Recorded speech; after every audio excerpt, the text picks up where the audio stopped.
So I got laid off a few weeks ago in my early. Hey friends, welcome back to my YouTube channel. Please take a moment to like this video and subscribe to my YouTube channel. So in today's video, we'll be talking about this trend that has been gaining a lot of momentum over the past few days. Other employees are being laid off at alarming rate. So I've put the videos together so that you watch. I'll be back to share my truths. So I got laid off a few weeks ago in my early 50s. I'm looking for a new job. That wasn't supposed to happen. That was not part of my plan, universe. But everything happens for a reason, right? So I figured I would share. Getting laid off 2 months shy of your 20th year of service. Really just use the app to just peruse the internet. But I'm making this one today because I'm in a bit of a situation. Not a bad situation, but a situation. So I've worked at UPS for 19 years and 10 months. And earlier this month, they had layoffs and I was laid off. I don't take umbrage with that. It's part of the corporate culture. It happens. It's happened to people that have worked with me over the years. The problem I have is trying to find a place to land. I don't think it would bug me so much if I had been there 21 years or 19 years, but this is my 20th year. It's a landmark year. And actually in 2 months I'll have on April 4th will be my 20th year to the day. And I'll miss that. And that kind of bothers me. Over 40% of my life has been working at UPS. It's a great company to work for. I don't have anything bad to say about it. But it's a little bittersweet because I'm at 20 years but not going to quite make it. And like I said, I accept the fact that jobs lay off, people get cut, and life goes on. I have skills. I've worked in HR at UPS. I have been a semi-truck trainer. I went to their hardest training school, DTS, and passed that. I have worked in the warehouse. I've trained people on being a yard driver. We call them shifters or hostler, same thing. Yard jockey, yard mule, yard bird, same thing. The problem that I have is I'll miss my 20 years, and that really's been bothering me. Had this been in May or June, it would have been sad, but at least I had my 20 years. I feel like that 20th year is just going to bug me, and it probably will bug me. I really have until Friday to try to find another spot within the company, or else, it's over. I have some things I'm working on. They are giving us a severance, so it's not horrible, but that 20th year will be nice. The other aspect is, if there are no management jobs that I can do, I should be allowed to go back into the union without having to start over. I don't mind starting at the bottom, being behind everybody in seniority list. I understand how it goes. But if there's no management jobs, I should be allowed to go back and just work. I'm not asking for a handout. I'm not asking for any special. I don't think it's special. I'm just asking for it to be fair. I should be allowed to go back into the union and just start working. Or since there's no management jobs and they're cutting jobs, I get it. Like I say, I understand that's corporate culture. I don't take umbrage with that part of it, but I do want to be able to continue to work for the company. One sad aspect of it is I found out that I may be a little sick. I don't want to get into many details about what. Something popped up, and I'm going to lose my insurance, which, came at a bad time. Cobra's extremely expensive. Who can afford that? So, at the very least, if I can't find a management job, I would at least like to be allowed to go back into the union without a lapse in my service with the company. I mean, 20 years is a long time to be doing anything.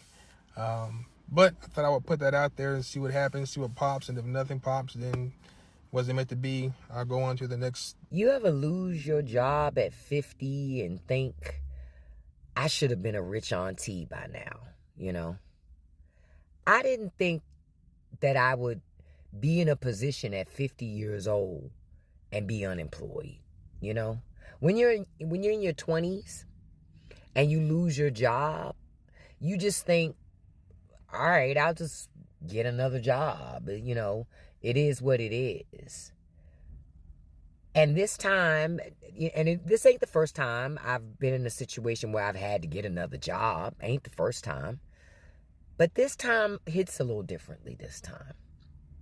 Because unlike in the past, when if I was put in a situation where I was going to lose my job or I did lose my job, I would be frazzled, but I would, instantly go out and get another job. This time I'm surprisingly at peace and calm. I had to take some time to think about that. Like, why am I so calm? And I know I'm unemployed. I know how high things are. I know how expensive it is to live in America. Why am I so at peace? And you know what I figured out? I'm at peace because I know I can count on me. And it could have just been all this time leading up to this moment. I could have really been doing the things I really wanted to do with my life and making money doing those things. But I let fear and comfort in what I thought was security keep me entrenched in places and things that in the end ended up betraying me anyway. I didn't end up where I thought I was going to end up just because I did all the right things. Yeah. And I know I'm not the only one that's ever been here before. If you've been unemployed before, if you're unemployed now, have you ever just felt like, yeah, I'm like Tommy on Martin. I ain't got no job, man. But at the same time, I know I'm going to be all right. That's really, I guess, the message of this video today. No matter what happens to you, don't lose sight of the fact that you can always count on you. That's what I could tell you. Don't lose sight that you can always count on you. And that's what I know. I got my back and my front. And I'm going to be all right. But I ain't going to lie. This shit hit a little different. And I'm still trying to make that adjustment. But I know I'm going to be okay. 25 years. 25 years. 25 and you got notified years. how? Via email this morning. How did you take that? I am heartbroken. I'm devastated. Like I said, we are civil servants. We're here to serve the public.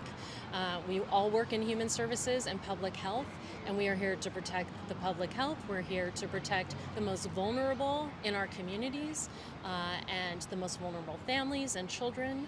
That is what we have done here, and that is what our programs do. We're not here for the paycheck. We don't make a lot of money. And I've been here 25 years. Most of my team members have been here a decade or more, and we have been here to serve the public and to work with our state and tribal partners, and we will not be here anymore to do that. We oversee child welfare. We oversee federally funded temporary assistance to needy families, which is welfare.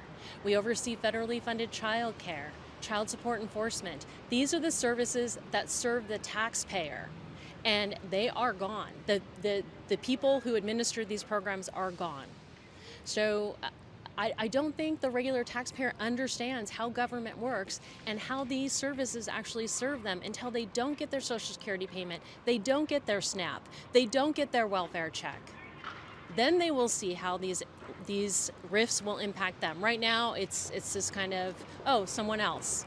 It will impact all of you, the greater public. The video, guys. I'm just here also to share my 2 cents, like what I think about today's video. Other employers are being laid off. So many companies are pushing out experienced seasoned workers in favor of younger, cheaper, and more tech savvy employees. While innovations and fresh perspectives are vulnerable, it becomes problematic when it comes at the experience of institutional knowledge, loyalty, and decades of expertise. These layoffs are not always packaged and age related, but the patterns are undeniable. Other workers are often the first one to go, downsizing under the cost of cutting or restructuring. What makes this even more heartbreaking is that many of these individuals have given their best years of their lives to these companies, working long hours, sacrificing family time, mentoring young colleagues, and going above and beyond. And now they're being replaced often with little notice and even less support for transition. This has a huge implications not just for the individuals affected, but for the broader economy and society. Other workers often face significant challenges re-entering the workforce. They may encounter age discrimination during the hiring process, be deemed overqualified, or being expected to accept lower pay despite their qualifications. And while we talk a lot about equity, inclusion in workplace, ageism is still an issue. Many don't want to acknowledge it. Companies may not say you're too old, but they imply into through biased job descriptions that prioritize digital narratives or list requirements tailored to younger candidates. This exclusion sends a loud message that experience is not valid and there's an expiration date on your career. For many, this leads to financial instability, mental health struggle, and a loss of purpose. Retirement is not an option for everyone, especially in today's economic climate. Many people over 50 still have kids in school, mortgages to pay, and healthcare to worry about. The emotional toll of being laid off later in life is heavy. It's not just about losing a job, it's about being told in a way that you are no longer needed. It can shake your confidence, your identity, and your self worth. And this is happening while society is also telling people to live longer, work longer, and stay active. So which one is it? Are we encouraging longevity and contribution, or signaling the past? A certain age people no longer have value. The disconnect is clear and is damaging. Corporate loyalty has become a one-sided relationship where employees are expected to give everything but can be discarded the moment the balance sheet demands it. That's not just unfair, it's cruel. And while we applaud our younger generations for challenging traditional norms and pushing for work life balance, we must also speak up for older generations who paved the way and are now being left behind. Another aspect to consider is how older employees are often bring are soft skills that can't be taught in classroom. Patience, problem solving under pressure, deep client relationship, and historical knowledge of company operations. These are the assets that younger workers can't immediately replicate, no matter how brilliant or authentic they are. Companies that let go of older staff are often left scrambling, facing gaps in leadership, increased training costs, and a decline in institutional memory. It's not a short like cited to measure productivity in terms of speed and tech savingness alone. A balanced workforce where all ages feel valued and included tend to be more resilient, creativity, and effective. We have to question what kind of culture we are creating when we view age gap a reliability instead of strength. Respect for others shouldn't end at the office door. This issue needs no more attention. It needs people to speak up, share their stories, and push for policy changes that protect workers for all ages. Companies need to rethink what they value and recognize the diversity include age. Government and lawmakers must ensure that protections against age discriminations are enforced and that other workers are not left behind in the fast moving world of tech and automation. And we as individuals, we need to challenge our own biases. Just because someone has a gray hair or prefer a phone call over a like message doesn't mean they're outdated. If anything, they bring something rich and stabilize to the EVA changes.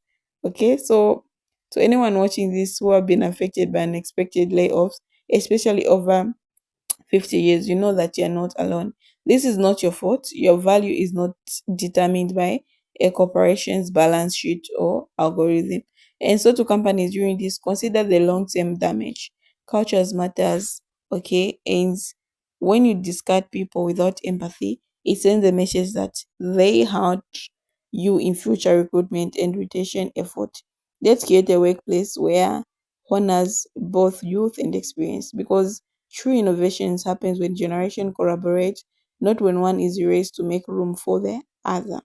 So a lot of people, like a lot of other people, came online and say how hard this can be just to get employed, to get employment.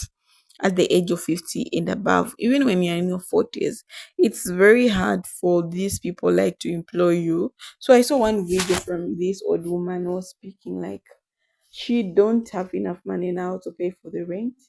She doesn't have enough money for food, groceries, because she's been looking for a job. It's 5 months now, and she's just been using money from the account to pay for rent, to pay for groceries. And 5 months is a long time without a job, because you need income every day coming in. You can't just be getting income from your bank without replacing it or maybe bringing something. That's it's very hard. And this woman has kids, and the kids in school, which she paid for. She has to pay for her gas. She has to pay for her what's his petrol. All these the car payment. She has a mortgage to pay. Like it's all a load on her plate. And this woman is in her 50s. Imagine how hard can be for that woman. And on top of that, this woman is a single mother. So she's just depending on one paycheck. And she's been applying for jobs. People are not picking her. Like she's been having, she had like 2 interviews, but they didn't get back to her. And also, she had another interview which she they didn't even respond again. So like people are now losing hope. Like the American dream, which we know, is when you get in your old age, you're able, you have your house, you have your car. Now you just have to live life. People are even scared to get retired at this point. People are scared to get retired because they don't know how they're going to live their lives. They don't know if their money is enough because they're not making enough money, because they're still working for the minimum wages. And we've seen old people, 70 years, 80 years, 60 years, they're still working. People are still working. They're still waking up in the morning, going for work. They're working for so many hours a week for them to make ends meet. I saw a video of 80 years old man working in Walmart. Okay, like this is really strange, and it's so heartbreaking seeing someone who's older, someone who's supposed to relax, and he goes back to work and to make ends meet. It's so easy, and a lot of people say, oh, you didn't make enough retirement plan, you were misusing the money. It's not like that. People have their own issues going on every time. People have emergencies which comes. They did what they could for them to make a better life, but the system just failed. It has failed them. They don't have options but go back to work and find money, because it's not easy to live out there. Okay, you can't live without a job. You can't just relax. It's very hard. So guys, I don't know what you think about today's video. So leave the comments. Bye.